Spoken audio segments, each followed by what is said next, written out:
कुर्बान जाऊं जमाना सारा सो जाता, लेकिन आमना के लाल मुसल्ला बिछा लेते। दुनिया सो गई, सारी सब सो गए। जो खुदाम थे, वो जो गुलाम थे, वो सो गए। सही मुस्लिम में लफ्ज मिलेंगे, सैयदा पाक फरमाती हैं, ओ मेरे नबी के गुलामों, मैंने ये रंग भी देखा है कि हुजूर ने इतना खड़े रहे, इतना क़याम किया, इतना क़याम किया कि मुकद्दस पैरों में वरम आ गए, सूज गए पैर। और सारी रात ही हुजूर ने नमाज पढ़ी और एक ही आयत बार बार दोहराई। मस्जिद नबी में बिलाल हबशी ने फजर की अजान दे दी और हुजूर अभी मुसल्ले पे थे। करीम फारिग हुए। मैंने अर्ज की, या रसूल अल्लाह सल्लल्लाहु अलैहि वसल्लम, आपके तो सदके अल्लाह अगले पिछलों के गुनाह माफ करेगा। तो हुजूर ने फरमाया, आयशा तुमने गिनवाया है ना मेरे अल्लाह की मुझ पर कितनी रहमत है।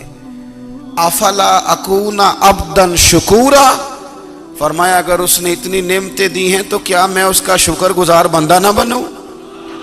मैं शुक्रगुजार बंदा ना बनूं उसका? फिर अगर इतनी नेमतें उसने दी हैं, मुझे इतना नवाजा है, तो फिर मैं उसके सामने सजदे ना करूं? ओ मेरे भाई, बड़े काबिल फख्र लोग हैं हम कि हम नबी पाक के गुलाम हैं। हम काबिल फख्र हैं कि नबी करीम के गुलाम हैं। क्या कभी इस गुलामी के शुक्राने में भी दो नफल पढ़े कि या अल्लाह तेरा शुक्र है तूने हमें हुजूर का गुलाम बनाया है। याद रखें कि अपनी रूहानी जिंदगी को आबाद करें, इस्तिगफार पढ़ें, तस्बीहात करें। हजरत अब्दुल्ला इब्ने उमर को नबी पाक ने फरमाया था, राजुल सालेह, ये नेक बंदा है, ये मुत्तकी आदमी। हजरत अब्दुल्ला इब्ने उमर रदी अल्लाह तआला अन्हु सैयदना फारूक आज़म रदी अल्लाह तआला अन्हु के साहिबजादे हैं और इनकी हमशीरा सैयदा हफ्सा रदी अल्लाह तआला अन्हा हुजूर की ज़ौजा मोहतरमा। एक दिन अपनी हमशीरा से कहने लगे कि नबी करीम सल्लल्लाहु तआला अलैहि वसल्लम घर में आए ना, और अगर हुजूर गम उम्मत में परेशान ना हो, तबीयत को हशाश बशाश देखो, तो जरा पूछना तो सही हुजूर का मेरे बारे में क्या ख्याल है। हजरत अब्दुल्ला इब्ने उमर रदी अल्लाह तआला अन्हु के बारे में पूछा तो सैयदा फरमाती हैं कि नबी करीम सल्लल्लाहु तआला अलैहि वसल्लम ना ज़ेरे लब मुस्कुराए और फरमाया, हफ्सा तेरा भाई है तो अच्छा, लेकिन मैंने सुना है कि इशा की नमाज पढ़ता है तो फजर तक सोया ही रहता है। ओ नौजवानों, 10 बजे तक सोने की बात नहीं हुई, 9 बजे तक सोने की बात नहीं हुई, 11 बजे उठने की बात नहीं। हुजूर फरमाने लगे, मैंने सुना है कि इशा की नमाज पढ़ के सो जाता है और फजर तक सोया ही रहता है। उसे चाहिए कि तहज्जुद के वक़्त उठा करे, अल्लाह की बारगाह में हाजिर हुआ करे, आहुजारी करे, सजदे करे, इबादत करे। उठता है और फजर में जाके उठता है। हजरत जनाब हफ्सा रदी अल्लाह तआला अन्हा कहती है, मैंने जनाब अब्दुल्ला इब्ने उमर को पैगाम दिया और मैंने कहा, मेरे जवान भाई सुन, नबी पाक ने फरमाया, है तो अच्छा पर तहज्जुद में नहीं उठता, नफल नहीं पढ़ता। ओ मेरी मिल्लत के जवानों, मज़ा नहीं आ जाता जब सारी दुनिया सोई हो, सारी दुनिया, और बिस्तर भी गर्म हो और नींद भी पूरा गलबा कर रही हो, और अचानक घंटी बजे दिमाग में, आंख खुले, घड़ी पे नज़र पड़े, 3:30-4 बजे का पैगाम घड़ी बताए, और कोई चढ़ती जवानी वाला उठ के वुजू करे, और जब वो मुसल्ला खोल के बिछाए तो मदीने वाले महबूब कहते हैं कि हर नमाज पे रब सवाब देता है, और जो उठ के तहज्जुद की नमाज पढ़े उसे देख के तो रब मुस्कुराता है, जो उसकी शान के लायक है, जो उसकी शान के लायक, वो मुस्कुराता है, खुश होता है कि मेरा बंदा तहज्जुद में उठ गया, वो मुस्कुराता है। काश हमारी सुबहें कभी अपने मालिक के नाम हो जाएं। रसूल कायनात ने फरमाया, रब करीम फरमाता है, जब मेरा बंदा हाथ उठाता है ना तो मुझे हया आती है कि मैं खाली कैसे लौटा दूं इसके। इतने बड़े बादशाह की बारगाह में अपनी रूहानी जिंदगी आबाद करें, अपने मुसल्ले को वक्त दें और दुनिया से छुप कर, इस मोबाइल को बंद करके और अपने आप से भी छुप के और तन्हा होके छुपा के सारा कुछ अपने आंसू अपने रब की बारगाह में पेश करें, उसके हुजूर हाजिरी दें। सुनो ना तिरमिज़ी की हदीस और इसे याद रखना। नबी पाक अलैहिस्सलाम ने फरमाया, अपने दुख लोगों के सामने ना बयान करना, सेठों नवाबों को ना बताते फिरना, दुनियादारों के सामने जाके ना रोना कि मैं तकलीफ में हूँ। पर मैं अगर दुनियादारों को दुख बताओगे, रब तुम्हें कभी गनी नहीं करेगा। और लोग हैं कि उल्टा मजाक उड़ाएंगे आपकी, जिससे बड़ी पक्की यारी है ना, पक्की। लोगों की ताल्लुकात आपके साथ तब तक हैं जब तक आप उनसे कोई जरूरत वाबस्ता नहीं करते। करीम आबू फरमाने लगे, बंदों के सामने दुख ना बयान करना, अल्लाह तुझे कभी गनी नहीं करेगा। तो अपने दुख अपने रब को बता, तू दुआएं मांग, तू उसकी बारगाह में हाजिर हो, तू उसके हुजूर अर्ज कर। फरमाया अपने दुख अपने रब को बता, वो जल्दी करे या देर से करे, तुझे सारी दुनिया से बेनियाज कर देगा, तुझे किसी का मोहताज नहीं रहने देगा। हजरत अबुल हसन रहमतुल्लाह ताला अलैह हजरत माज इब्ने जबल रदी अल्लाह ताला अन्हु के पास बैठा करते थे। फरमाते हैं, उनसे जो प्यार बढ़ा तो फिर मेरा मुसल्ले से भी बढ़ गया। ताबिएं फरमाते हैं, सहाबी रसूल से मोहब्बत हुई तो जिक्र से भी हो गई, फिर दुरूद शरीफ से भी हो गई। मोहब्बत उनसे बढ़ी तो फिर अल्लाह ने मस्जिद का प्यार भी बढ़ा दिया। आप फरमाते हैं कि मेरी हर वक्त तबीयत चाहती थी कि बस अल्लाह अल्लाह करूं, बस अल्लाह अल्लाह करूं, बस ना मैं ज़रा थोड़ी जान छुड़ाऊं लोगों से, को 10 मिनट मिले तो मैं कुछ 4 नफल पढ़ लूँ, मैं थोड़ा सा ना बचूं लोगों से, और मुझे तस्बीह मिले तो मैं ना कुछ 400-500 दफ़ा इस्तिग़फ़ार पढ़ूं, सुबहान अल्लाह, अल्हम्दुलिल्लाह, अल्लाहु अकबर, ला हौला वला कुव्वता इल्ला बिल्लाह, मैं ना तस्बीहात पढ़ूं। फरमाते हैं कि बच्चे थे घर में 6-7, गुर्बत थी, काम मिलता कोई नहीं था, और मैं काम चोर नहीं था, काम ढूंढता था, पर अल्लाह की कुदरत के काम नहीं मिलता था। फरमाते हैं कि मैंने एक दिन अपनी अहलिया से कहा कि आज मैं फिर जाता हूँ काम ढूंढने। तो मेरी बीवी बड़ी फर्मा बरदार थी, पर उस दिन ना गुर्बत के हाथों तंग आके कहने लगी, आज नाना कोई तू चीज़ लेके आया। तो मुझसे बच्चों की भूख नहीं देखी जाती, ये सब रोगां दा रोग मुहम्मद, जिसदा नाम गरीबी, कंड बुला के लंघ जाते नहीं दोस्त यार करीबी। आज ना कुछ लेके आया तो मैं बच्चे लेके चली जाऊंगी। शेख फरमाते हैं कि मैं बड़ा परेशान घर से निकला, पर मैंने सुबह से लेके जोर तक काम ढूंढा, काम मिला कोई नहीं। तो मेरे दिल में ख्याल आया, चलो काम नहीं मिलता तो अल्लाह अल्लाह तो करे ना, चलो बंदों की मजदूरी नहीं मिलती तो रब करीम की इबादत ही करते हैं। फरमाते हैं कि मैंने ना फुरात के पानी से वुजू किया, नहर के, शदीद धूप थी, साथ रेत थी और रेत तप रही थी। मैंने अपना रुमाल वहीं मुसल्ला के तौर पर बिछा लिया और फरमाते हैं कि जोर से लेकर असर तक नमाज पढ़ी, धूप भी पूरे जोर पे, पर मेरे सजदे का ज़ौक़ भी पूरे जोर पे। फरमाते हैं सूरज भी चमक रहा है और रब की इबादत का ज़ौक़ भी पूरे जोर पे। मैं सजदा करूं तो फिर मेरा उठाने को जी ना चाहे। मेरे उस्ताद लिखा करते थे, ये उनका शेर है, वो कहा करते थे, मुझे सोज दे, मुझे साज दे और मुझे नीम शब का न्याज दे, दमे सजदा खुद को मैं तोड़ दूं, मुझे ऐसा ज़ौक़े नमाज दे। और मैं तेरी बहार का फूल हूँ, मैं खिला भी हूँ तो तेरे लिए, मुझे मेरी शाख से तोड़ ले, मुझे अपनी जुल्फ का नाज दे।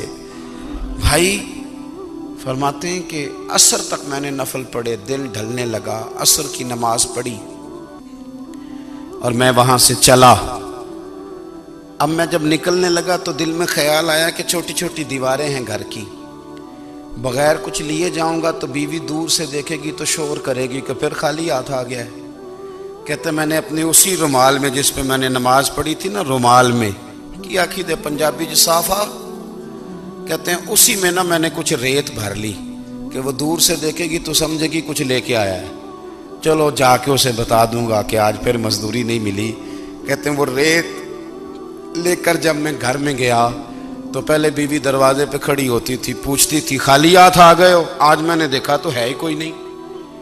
फरमाते हैं मैं अंदर दाखिल हुआ, सलाम लिए, कोने में मैंने वो रुमाल रख दिया और मैंने आवाज दी कि भली मानस कहाँ हो?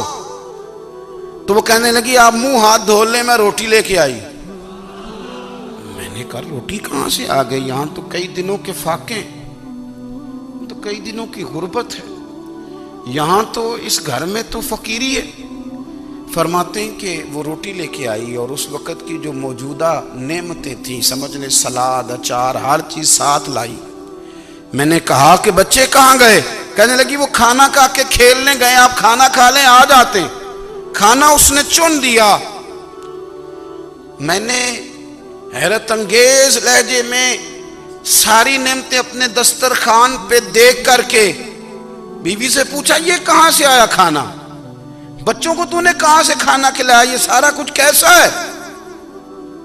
तो कहने लगी पता नहीं आज आप किस करीम की मजदूरी करने चले गए थे, पता नहीं किस करीम की। मेरे घर में तो इतनी नेमतें आई हैं कि मुझसे संभाली नहीं जा रही, इतना अनाज है, इतना गंदुम है, किस करीम के दरवाजे आज चले गए थे? ये कहते कहते वो उठी और उठ करके कहने लगी पहले ही बड़ा कुछ आया था, अब क्या ले आए हो? और जा करके ना उसने वो रेत वाला रुमाल खोला। कहने लगे मैं तो लेके आया था रेत, तो मेरे रब ने उसे भी सोने और हीरे बना दिया था। मेरे नबी पाक सल्लल्लाहु ताला अलैहि वसल्लम ने फरमाया हर चीज अपने रब से मांग, हर चीज मांग, हर चीज मांग। या रसूलल्लाह क्या कुछ? मेरे महबूब ने फरमाया तेरे घर में नमक भी खत्म हो जाए तो वो भी अपने रब से मांगा कर। तू मांगना, वो तुझे देगा, तू उसकी बारगाह में कशकोले तलब दराज तो करना। एक बुजुर्ग फरमाते मैंने दुआ मांगने का तरीका अपनी बीवी से सीखा। दुआ मांगने का तरीका अपनी, सीखने वाले तो अपने बच्चों से भी सीख लेते हैं, सीखने वाले तो हर एक से सीखते हैं। वो कहते हैं मैंने दुआ मांगने का सलीका अपनी बीवी से सीखा है। हजरत वो किस तरह?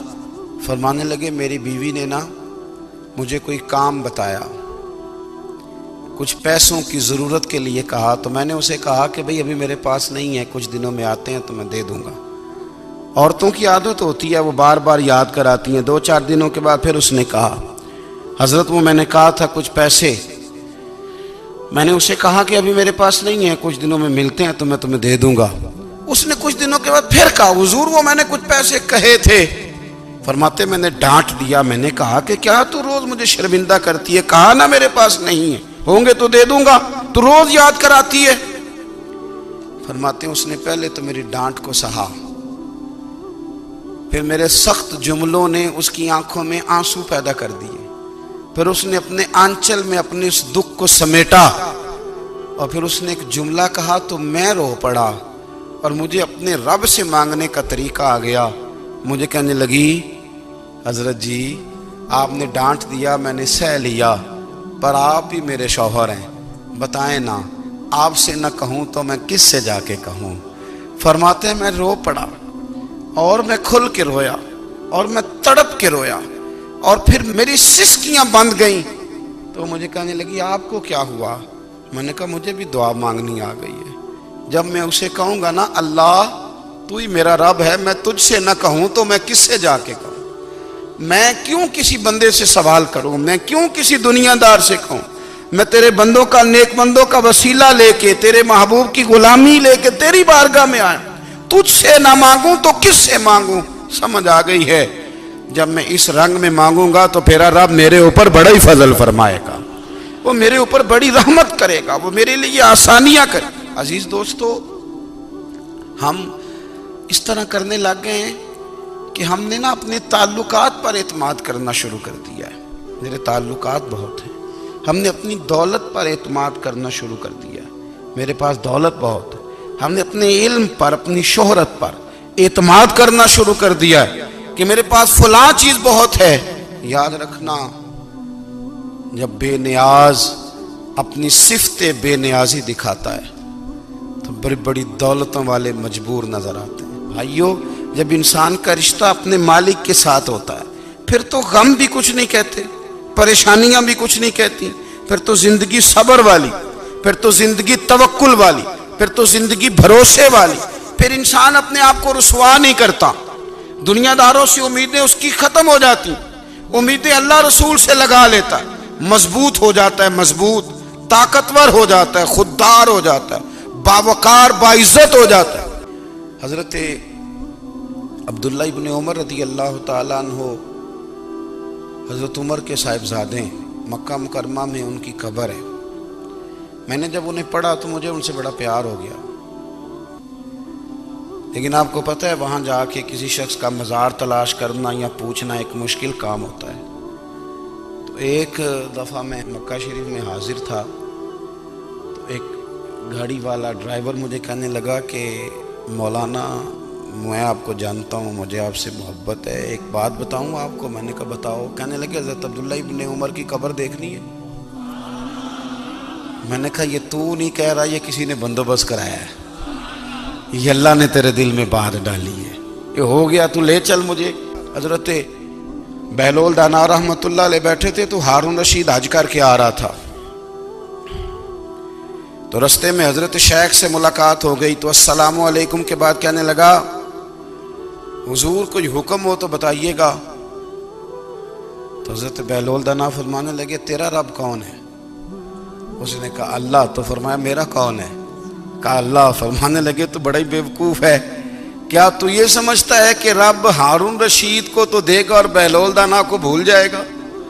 तेरा भी वही रब है, मेरा भी वही रब है। उसने अगर तुझे दे के आजमाया है तो हो सकता है मुझे ना दे के आजमा रहा हो। जब उसकी हिकमत के तकाजे होंगे तो अता करेगा और देगा।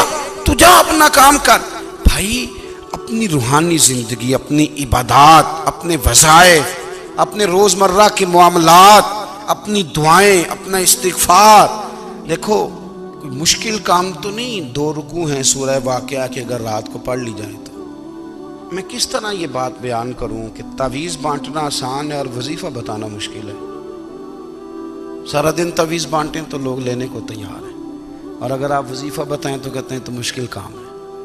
ओ खुदा के बंदे, अगर आपका ताल्लुक कुरान पाक के साथ मजबूत हो, कुरान पाक के साथ अगर आपका रिश्ता हो, लोग सिफारिशें ढूंढते हैं ना दुनिया में, कोई ताल्लुक मिल जाए तो मेरा काम हो जाए। दुनिया में इतना मुश्किल मामला है, आखिरत में मुझे बताइएगा कितना मुश्किल मामला होगा। मेरे नबी पाक सल्लल्लाहु ताला अलैहि वसल्लम ने फरमाया जो लोग सूरह मुल्क पढ़ा करते थे ना, सूरह मुल्क, ये सूरत मुल्क क़यामत में उनकी सिफारिश करेगी और इस तरह करेगी कि कहेगी ए अल्लाह यहाँ इस बंदे को जन्नत में दाखिल कर दे या मुझे कुरान पाक से अलहदा कर दे। तो रब फरमाएगा जा इसका दामन थाम के इसे जन्नत तक पहुँचाया। आप बात को समझिए, जब आपके ताल्लुकात अपने मामलात के साथ मजबूत होंगे, ये नबी करीम ने वादा किया है कि तू सूरत वाक़िया पढ़, तेरे घर में फाका नहीं आएगा। हज़रत अब्दुल्ला इब्ने मसूद रदी अल्लाह ताला अन्हु बीमार थे, तो हज़रत उस्मान गनी रदी अल्लाह ताला अन्हु तीमारदारी के लिए तशरीफ़ ले गए और जा कर के कहा कि आप बड़े बीमार हैं, आपकी बेटियां ज़्यादा हैं, मैं चाहता हूँ कि ख़जाने में से कुछ मदद करूँ। तो सैयदना अब्दुल्ला इब्ने मसूद रदी अल्लाह ताला अन्हु उठ के बैठ गए और कहने लगे अमीरुल मोमिनीन, अल्लाह आपको मेरी तरफ से, मेरी बेटियों की तरफ से बेहतर सिला दे। मेरी बेटियों को किसी ख़जाने की ज़रूरत नहीं, मैंने उन्हें ख़जाना दे दिया है।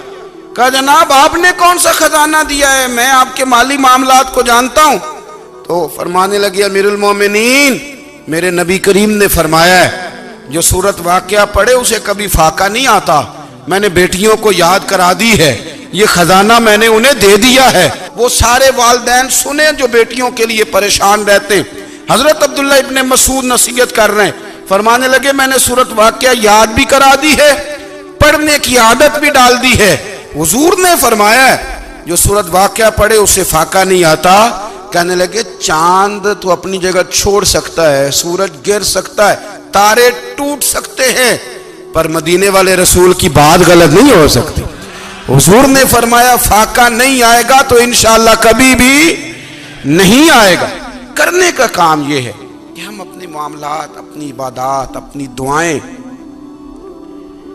कभी 10 मिनट आदत हो जाए ना दुआ मांगने की अलहदा से रात को। हुजूर ने फरमाया जो फ़र्ज नमाज के बाद दुआ मांगे अल्लाह उसकी कबूल कर लेता है। नबी पाक सल्लल्लाहु ताला अलैहि वसल्लम ने फरमाया अल्लाह मुसाफिर की दुआ कबूल फरमाता है। हुजूर ने फरमाया अल्लाह मजलूम की दुआ कबूल फरमाता है। हुजूर ने फरमाया बीमार से दुआ कराओ, अल्लाह उसकी दुआ कबूल फरमाता है। मेरे नबी पाक ने फरमाया माँ बाप जब भी औलाद के लिए हाथ उठाएं, वैसे तो बुल्ले शाह तो आसमानी उड़दियां ही फड़ दें, जेड़ा घर बैठा उन्होंने बढ़िया ही नहीं। हुजूर फरमाने लगे माँ बाप जब भी औलाद के लिए दुआ फरमाएं, अल्लाह उनकी दुआ को कबूल करता है। आप अपना ताल्लुक बनाएं दुआ के साथ, इबादत के साथ, मुसल्ले के साथ रिश्ता बनाएं, इस्तिगफार पढ़ें। सलाहुद्दीन अय्यूबी सलेबी जंगों में थे। रात को मस्जिद अक्सा में नमाज पढ़ी तो परेशान थे। एक बुजुर्ग से मुलाकात हुई तो वो कहने लगे कि आप बड़े परेशान हैं। कहने लगे हुजूर परेशान इसलिए हूँ कि पहले ही मुसलमान कमज़ोर है, अब मैंने सुना है दुश्मन का एक बहरी बेड़ा वो जंगी सामान से भरा हुआ आ रहा है, तो अब उनके पास और तलवारें और नेज़े आ जाएंगे, मुसलमानों के पास पहले ही वसाइल की कमी है, परेशान हो किस तरह करके मुकाबला करेंगे। ये बात कहते ही सलाहुद्दीन अय्यूबी ने बुजुर्गों से कहा हुजूर आप भी दुआ करना, दुआ की बड़ी ताकत है। मेरे नबी पाक ने फरमाया दुआ मोमिन का हथियार है, दुआ मोमिन का। हुजूर ने फरमाया तकदीर को सिवाय दुआ के कोई चीज नहीं बदल सकती। दुआ मोमिन का हथियार है, ये काफिर के पास कोई नहीं, ये हथियार है मोमिन का। अल्लाह करे आपको समझ आए, फिर सुने, कई बार कह चुका हूं, ये हथियार है। काफिर के मुकाबले में जो तेरे पास सबसे बड़ा हथियार है वो दुआ है। दुआएं करानी छोड़ दी, करनी छोड़ दी, लेनी छोड़ दी। हजरत सैयदना अनस बिन मालिक रदी अल्लाह तआला अन्हु फरमाया करते थे, मैंने वो रंग देखा है जब हुजूर दुआ मांगते थे और हुजूर की मुकद्दस आंखों में आंसू भी साथ ही बहा करते थे, मैंने वो अंदाज देखा। तो सलाहुद्दीन अय्यूबी बुजुर्ग से कहने लगे आप भी दुआ कीजिए, और खुद रोने लगे और सर सजदे में रख के रोने लगे और इशा से लेकर फजर तक रोए, खूब रोए। सुबह वो बुजुर्ग आए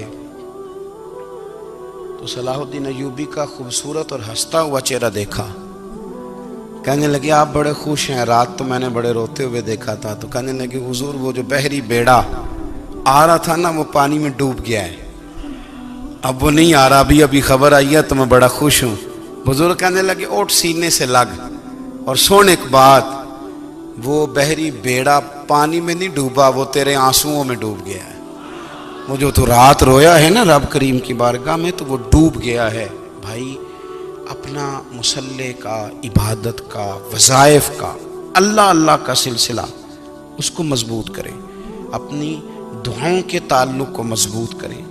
दुआएं बड़े इनकलाब बर्पा कर देती हैं। हम थोड़े थोड़े ना जब से खुश्क हुए हैं ना, खुश्क, और मेरी तो जमात ही सूफिया की जमात थी। हम तो दाता अली अजमेरी की जमात से, हम तो ख्वाजा अजमेरी की जमात से, हम तो शेख अहमद फ़ारूक सरहंदी की जमात से, हम तो सूफिया की जमात।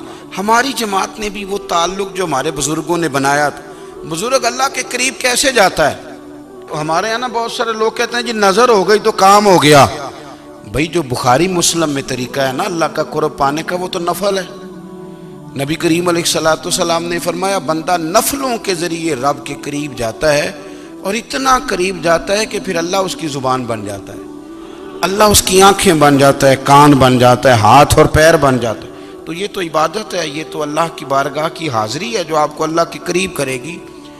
तो अपने नमाज को अहमियत दे के अदा करें, नमाजें मोबाइल बंद करके अदा करें। लेकिन ना कुछ लोग कहते हैं मुझे टाइम नहीं मिलता नमाज का, तो मैं कहता हूँ ये आपने बड़ी जुर्रत की बात की है।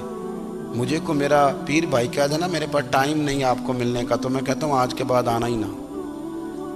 तू क्या समझता है, तू बहुत बड़ा आदमी है, तेरे पास टाइम नहीं है और हमें मिलने का टाइम, मौज कर। तो आपने अल्लाह रसूल को कह दिया टाइम नहीं। और अजीब फलसफा है ना, कहा जाए नमाज पढ़ने आओ तो कहते हैं कपड़े ठीक नहीं, और कहा जाए कि आओ जरा दावत पे चले तो कहते हैं 1 मिनट ठहर मैं कपड़े बदल के आया। नमाज के लिए कहा तो कहते ठीक नहीं, दावत के लिए कहा तो कहते मैं जरा तैयारी कर लूं, यूं जाना मुनासिब नहीं। ये मामला ठीक नहीं। रब तो फरमाता है कि जब तू मस्जिद में आ तो जीनत इख्तियार करके आ, खूब ज़ौक़ से दुआ मांगे। खूब शौक से नमाज पढ़ें, खूब इस्तिग़फ़ार का मिजाज बनाएं। आप लोगों के बीच रह के सुख हासिल करना चाहते हैं, लेकिन आपको पता है कई कई महीने गारे हिरा में रहना भी मदीने वाले महबूब का तरीका है।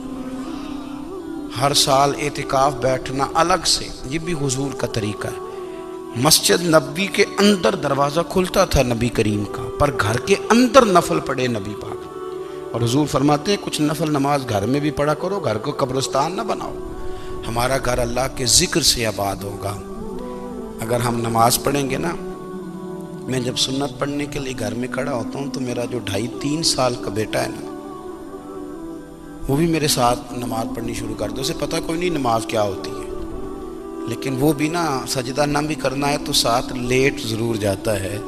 पता चला बच्चे लेक्चर देने से नमाज नहीं पढ़ते, नमाज शुरू कर दें तो बच्चे भी शुरू कर देते हैं। हम जब परेशान होते हैं तो लेक्चर देते हैं, तो लेक्चर तो बाहर शायद चल जाए, घर में कैसे चलेगा? घर में तो अमल चलेगा। तो मेरे अजीज़, आज के इस रूहानी इज्तिमा में हमारे दोस्तों ने जो मेहनत की, हमने बार बार अपनी नीयत से पूछा, खुदा हमें माफ़ करे अगर कोई ज़ाती शोहरत है, कोई हमारे ज़ाती मुफादात हैं, रब हमें हिदायत दे। हमारी ये ख्वाहिश थी कि रूहानी इज्तिमा हमें थोड़ा सा अल्लाह और उसके रसूल के जानिब माइल करे, कुछ हमारा रिश्ता मुसल्ले के साथ मजबूत